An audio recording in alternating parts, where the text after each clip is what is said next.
ملک کی معاشی صورتحال خراب ہے. دیکھیں معاشی صورتحال لوگ کہتے ہیں کراچی کیوں؟ بھائی کراچی پاکستان کا معاشی ہب ہے. جب کراچی ڈسٹرب ہوگا تو پاکستان ڈسٹرب ہوگا. اگر آپ نے پاکستان کو مضبوط کرنا ہے، پاکستان کی معاشی صورتحال کو مضبوط کرنا ہے، تو آپ نے کراچی کو مضبوط کرنا ہے. کراچی کے مینڈیٹ، حقیقی مینڈیٹ کا احترام کرنا ہے، کراچی کے لوگوں کا احترام کرنا ہے. پھر جا کے آپ پاکستان کی، کراچی کی معیشت مضبوط ہوگی، سندھ کی معیشت مضبوط ہوگی تو پاکستان مضبوط ہوگا. آپ لوگ خود کہتے چلے ہیں کہ ایک لیاقت آباد جو بازار ہے کراچی کا، ایک چھوٹا سا حصہ ہے، وہ لاہور شہر سے زیادہ ٹیکس ادا کرتا ہے. اور تمام تر حالات کے باوجود، جبکہ یہاں جو گورنرز کی صورتحال ہے وہ آپ کے سب کے سامنے، لیکن اس کے باوجود بھی لیاقت آباد نے گزشتہ سال بھی اور اس سال بھی لاہور سے زیادہ ٹیکس ادا کیا، اور 70% ٹیکس مرکز کو دیتا ہے، 94% یہ شہر کراچی جو ہے سندھ حکومت کو دیتا ہے، جس کی وجہ سے یہ دونوں حکومتیں رن کر رہی ہیں. اور اس پر جو ہے کوئی نہ تو کوئی تبصرہ کرتا ہے، نہ اس پر کوئی خصوصی توجہ دی جاتی ہے. جبکہ جو کے پی کے کی جو بیڈ گورننس ہے اس پر تو ہمارے اداروں کی نظریں بھی ہیں، D G I S P R نے بھی اس پر تبصرہ کیا، لیکن اس موقع پر وہ کراچی جیسے معاشی ہب کو بھول گئے، جو انتہائی افسوسناک ہے. ناظرین میں ذکر کروں گا پارا چنار میں جو واقعات ہوئے ہیں اور جو لوگ اس میں شہید ہوئے ہیں، ان کے حوالے سے گزشتہ کئی دنوں سے کراچی سمیت ملک کے دوسرے علاقوں میں احتجاج جاری ہے، اور لوگ جوگ در جوگ اس احتجاج میں شامل ہیں. اچھا، اس احتجاج سے شہریوں کو بھی پریشانی ضرور ہے، لوگ پریشان بھی ہیں، شہری کافی پریشان ہیں، حکومت بھی ڈسٹرب ہے. تو اب اس حوالے سے گزشتہ روز مراد علی شاہ صاحب نے ایک پریس کانفرنس کی سکھر میں، چند صحافیوں سے گفتگو کی، اور انہوں نے کہا کہ یہ جو پارا چنار کا معاملہ ہے یہ وہاں کا مقامی مسئلہ ہے، اور اس مقامی مسئلے کے لیے پورے سندھ کو جو ڈسٹرب کرنا وہ مناسب نہیں ہے. انہوں نے کہا کہ ہم نے بارہا کوشش کی کہ یہ احتجاجی دھرنے ختم کیے جائیں، لیکن یہ نہیں کیا گیا، اور اگر اس پر درآمد نہیں کیا گیا اور یہ دھرنے ختم نہیں کیے گئے تو حکومت اپنا جو ہے وہ کردار ادا کرے گی. اور ان کا مقصد یہ تھا، کہنے کا مقصد یہ تھا کہ ان احتجاج کرنے والوں کے خلاف باقاعدہ آپریشن کیا جائے گا. ان کا مقصد کہنے کا یہ تھا. تو اب اس کا جو جواب تھا وہ ہمارے علماء کرام نے، جو شیعہ عالم وہاں بیٹھے ہیں احتجاج پر، ان کا بڑا اچھا جواب تھا کہ بھائی محترمہ بے نظیر بھٹو کی شہادت 27 دسمبر 2007 کو جو تھی وہ پنڈی میں ہوئی تھی. پنڈی میں ان کو شہید کیا گیا تھا، اور آپ کے جیالوں نے. اور میں آپ کے سامنے ایک سوال رکھتا ہوں، اتنی جلدی تو نہیں بھولتے نا لوگ. بی بی کی شہادت کہاں ہوئی تھی؟ دنیا جانتی ہے نا کہاں ہوئی تھی؟ پنڈی میں ہوئی تھی نا بھائی. پنڈی میں لیاقت باغ میں ان کی شہادت ہوئی. کراچی پورا جلا دیا گیا، کراچی سمیت پورے سندھ میں ریلوے لائنیں، ٹریک اکھاڑ دیے گئے، سگنل تباہ کر دیے گئے، مہینوں تک وہ سسٹم صحیح نہیں ہو سکا. تو میں آپ سے پوچھ سکتا ہوں کہ شہادت وہاں ہوئی تھی، یہاں یہ سب کیوں؟ اور وہاں کچھ نہیں ہوا، اس صوبے میں کچھ نہیں ہوا، سارا کچھ یہاں ہوا. دیکھیے ایسی باتیں نہ کیجیے کہ جس کا آپ کے پاس بھی جواب نہیں ہوگا. کہ کیس کہیں اب کشمیر کا مسئلہ کشمیر میں حل کرو بھائی، غزہ کا مسئلہ غزہ میں حل کرو. یہ آپ سے شاہ صاحب، آپ سے توقع نہیں. ہم حسین کا غم مناتے، چھوڑو کربلا میں ہو گئی بات ہو گئی، یا کیسا نہیں. مظلوم کی حمایت، مظلوم کی بات کیجیے، آپ مظلوم کی بات کیجیے. اور آپ کے ہمدردوں نے پورا کراچی جلا دیا تھا، پورا سندھ جلا دیا تھا. سندھ کے شہری علاقوں پہ جس طرح سے حملے کیے گئے تھے، جس طرح سے آپ لوگوں کا رد عمل تھا 27 دسمبر 2007 کو، تو وہ کیوں کیا گیا؟ جبکہ جس علاقے میں محترمہ کو شہید کیا گیا، اس نہ شہر میں کچھ ہوا، نہ صوبے میں کچھ ہوا، نہ ملک کے دوسرے صوبوں میں اس کا رد عمل ہوا.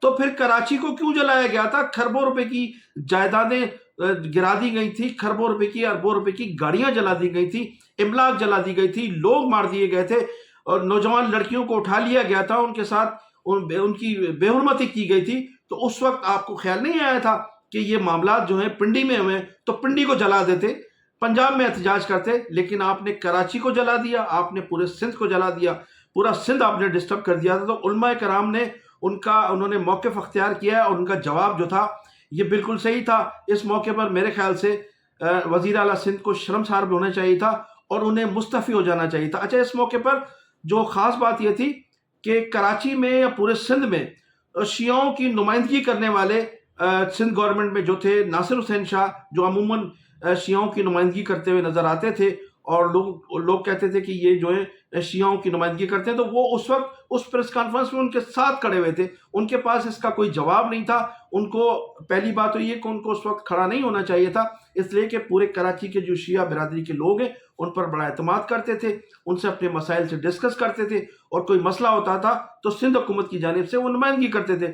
تو اس موقع پر بجائے اس کے کہ سندھ حکومت ان سے ہمدردی کرتی اور انہیں آپریشن جیسے جو ہے آپریشن کرنے کی دھمکی دی جا رہی ہے، جس طرح سے 26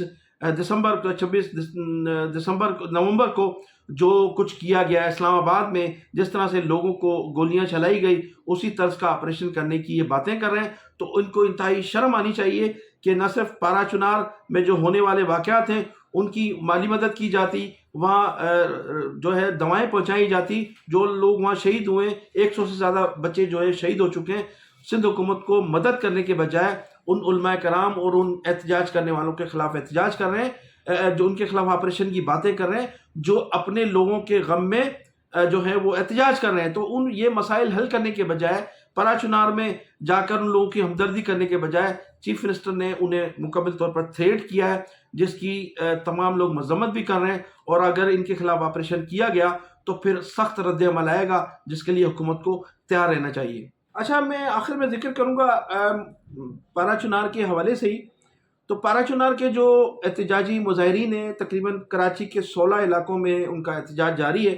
تو گزشتہ روز متحدہ قومی موومنٹ کے قائد جناب الطاف حسین صاحب کے حکم پر متحدہ قومی موومنٹ کے تقریباً 500 سے زیادہ کارکنان تھے. انہوں نے نہ صرف مختلف علاقوں میں اس احتجاج میں شرکت بھی کی اور وہاں علماء کرام سے مل کر الطاف حسین صاحب کا ان کو پیغام بھی پہنچایا. تو اس میں انور ترین تھے، فیصل مجیب تھے، اور بقائی صاحب تھے، اور دیگر اس میں وکلاء اور دوسرے جو لوگ تھے اس میں شامل تھے. تو ایک بڑی تعداد میں کل متحدہ قومی موومنٹ کے قائد الطاف حسین کی ہدایت پر ان لوگوں سے احتجاجی دھرنے میں ملاقات کی، اور تمام لوگوں نے ان کے ساتھ مکمل حمایت کا پھر جو بٹھائے آپ نے بٹھائے. اگر ہم جرگہ میں مرن وہاں جائیں گے تو وہاں سے آپ کے ہی بندے وہاں پہ ہوک کریں گے. آپ یہ شورٹی دے ہمیں تاکہ ہم وہاں تک پہنچ سکے، پھر صلح کرانا ہمارا کام ہے. آپ یقین کریں کمشنر اتنا بے بس تھا، کینٹ میں اس کا آفس ہے، کینٹ کوہاٹ کے کینٹ میں اس کا آفس تھا، ہمیں اندر نہیں لے جا سکتے تھے. ایک معمولی سا ایشو بنایا ہے کہ ہمارے ساتھ مفتی صاحبان تھے، وہاں کا ارشاد بنگش بھائی تھا جو ہے آپ کا اہل تشیع تھا جگہ ممبران، وہ ہمیں اندر اسٹیبلشمنٹ کے کہنے کے بغیر ہمیں اندر ملاقات کے لیے نہیں چھوڑ سکتے تھے. آپ خود اندازہ کریں، ایک کمشنر کے پاس اتنے اختیار نہیں ہے کہ آپ میرے ساتھ میٹنگ کر لیں. ہم نے اسے کہا کہ آپ اگر ہمیں اندر نہیں لے جا سکتے، آپ باہر آ جائیں، چاڑے کی ہوٹل پہ بیٹھ کے آپ کے ساتھ میٹنگ کر لیں گے. یہ اس کے لیے ڈوب مرنے کا مقام ہے کہ وہ اپنے مہمان کو اندر نہیں لے جا سکتا. تو خدا را ہمیں اپنے دشمن کو پہچاننا ہوگا کہ ہمارا دشمن کون ہے، کون کرا رہا ہے، کیوں کرا رہا ہے، کس مقصد کے لیے کرا رہا ہے. یہ بالکل شیعہ سنی فسادات نہیں ہے، یہ ایک لیتھیم کا جنگ ہے، امریکہ چائنا کا جنگ ہے. تو ہم مظلوم کے ساتھ ہیں، مظلوم چاہے شیعہ ہو، سنی ہو، عیسائی ہو، مظلوم کوئی بھی ہو، ہم مظلوم کا ساتھ دینا پڑے گا، مظلوم کے ساتھ ہے. تو یہ الطاف بھائی کا میسج تھا، الطاف بھائی کا پیغام تھا. تو انشاءاللہ ہم کوشش کریں گے اپنے لوئی جرگے کے ذریعے ان کو آپس میں بٹھا کے، ایک حد تک لوگ سمجھ چکے ہیں. وہاں پہ تھیکہ بولتے ہیں، اہل تشیع نے تو اپنا تھیکہ دے دیا، اپنا جو شورٹی وہ دے دیا. سنیوں نے بھی وہاں پہ جو ابھی کل ریسنٹلی میں نے ایک مولانا صاحب کا جو وہاں پہ میں نے جرگے سے بھی منع کیا تھا، میں نے کہا اس کو آنے نہ دے. ایک حکومتی ملا میں اس کو کہتا ہوں، جو اسٹیبلشمنٹ کا ملا تھا.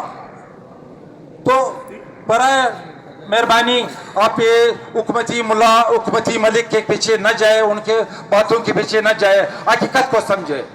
ہمیں حقیقت کو سمجھنا ہوگا، تب ہم کامیاب ہوں گے. اگر ہم حقیقت سے منہ چھپائیں گے پھر ہم ناکام ہوں گے، دشمن اپنے مقاصد میں کامیاب ہوں گے. والسلام. جزاک اللہ. یہی اس وقت کی ضرورت ہے, یہی اس وقت کا اہم پیغام ہے. کیا پیغام ہے؟ شیعہ سنی, شیعہ سنی, شیعہ سنی, شیعہ سنی. جزاک اللہ.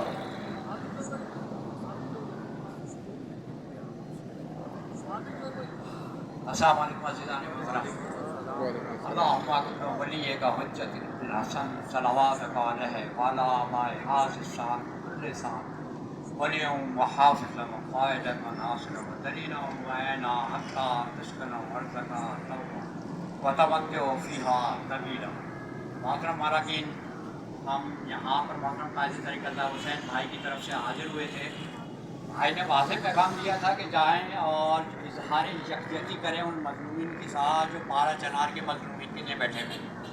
تو آج چونکہ وقت شارٹ ہے، انور ترین بھائی نے اپنا ڈیٹیل آپ سے ڈسکس کری. انور ترین بھائی پارا چنار میں بھی تھے، پشاور میں بھی تھے، دیگر لوہر جرگہ میں انہوں نے شرکت کری جب تک حالات کچھ مناسب تھے. لیکن اب جو خبریں آئیں کہ صاحب 100 بچے ادویات کے نہ ہونے کی وجہ سے انتقال کر گئے یا شہید ہو گئے، تو فوراً جیسے اس سلسلے میں آپ ٹویٹر کے اوپر جو اب ایکس کہلاتا ہے اس پہ اور یوٹیوب کے اوپر revolution channel of Altaf Hussain, اس کے اوپر یہ ساری ڈیٹیل سن سکتے ہیں اور پڑھ سکتے ہیں.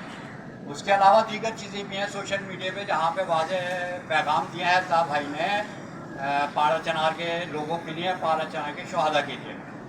اس کے علاوہ ہمارا مطالبہ یا متحدہ قومی موومنٹ قائد طریق الطاف حسین کا مطالبہ اس حد تک بھی ہے کہ آپ صرف راستہ دے دو. دوائیاں خریدنا، دوائیاں پہنچانا، اس کے تمام اخراجات ہماری ذمہ داری ہے. لیکن جیسے انور ترین بھائی نے بتایا ابھی آپ کو ڈیٹیل سے، کیونکہ میں تو پارا چنار میں نہیں تھا، انور ترین بھائی گئے تھے، تو وہاں آپ کو ڈیٹیل میں ڈسکس کری کہ وہاں واقعی کمشنر کی کوئی حیثیت نہیں ہے. یقیناً آپ جدیدیت کی طرح آج کی طرح نہیں کیمرے یہ بیٹھے رہیے، انشاءاللہ آپ کی طاقت سے پتہ ہوگی اور آپ کے تمام مطالبات جتنے بھی آپ کے غیر مطالبات ہیں اس کو قائد طریق الطاف حسین بھائی مکمل یکجہتی کا اظہار کرتے ہیں ہمارے بھائی کی طرف سے. تو انشاءاللہ پھر ملاقات ہوگی. آپ ابھی چونکہ ٹائم نہیں ہے، تھوڑا سا ہمیں بابل بھی جانا ہے اور اس کے بعد آپ کو مین دھرنا جو ہے سایہ پریشان پہ وہاں جانا ہے. ابھی ہمیں پتہ چلا کہ شارع فیصل کا دھرنا ختم کیا گیا ہے یا اس کی معلومات لینی ہے. اس کے بعد انشاءاللہ برف خانے کے لیے کرنا ہے وہاں. یہ 2-3 دن ہمارے اسی طریقے سے گزریں گے. تو آپ ساتھیوں سے یہی گزارش ہے کہ باہر ڈٹے رہیے، جس طرح آپ رکے ہوئے ہیں، کھڑے ہوئے ہیں، انشاءاللہ آپ ثابت قدم رہیں گے. کیونکہ یہاں پر میں نے بھی دیکھا مفتی صدر ہمدرد صاحب بھی تشریف فرمائے ہیں، تو انشاءاللہ پھر آپ سے ملاقات ہوگی. وآخر دعوانا جزاک اللہ. ہم تہہ دل سے ممنون و مشکور ہیں تمام آنے والے مہمانان گرامی، بالخصوص انور ترین صاحب اور ان کے ساتھیوں کے، کہ جنہوں نے آ کے اس یکجہتی میں شامل ہوئے اور اس احتجاج کا حصہ بنے. خداوند عالم ان کو بہترین اجر و ثواب عطا فرمائے. اذان کے احترام میں تھوڑی دیر خاموشی اور اس کے بعد انشاءاللہ العزیز آپ کے ہر دل عزیز وہ مقرر موجود ہیں. دیکھیں یہ کتنی محبت ہے لوگوں کو کہ خود سے چل کے آپ سے ملاقات کرنے آ رہے ہیں، جبکہ ان سے لوگ قطار در قطار لوگ کھڑے ہوتے ہیں کہ ان کو کسی طرح زیارت مل جائے. تو یہ ماشاءاللہ یہ آپ لوگوں کا اس وقت استقامت کے ساتھ یہاں بیٹھنا اس قدر پر برکت ہے کہ تمام علماء ذاکرین آپ سے ملنے کے لیے آ رہے ہیں. میں خوش آمدید کہتا ہوں جناب مفتی فضل ہمدرد صاحب کو بھی کہ وہ تشریف لائیں. اور محمد و آل محمد صلی اللہ علیہ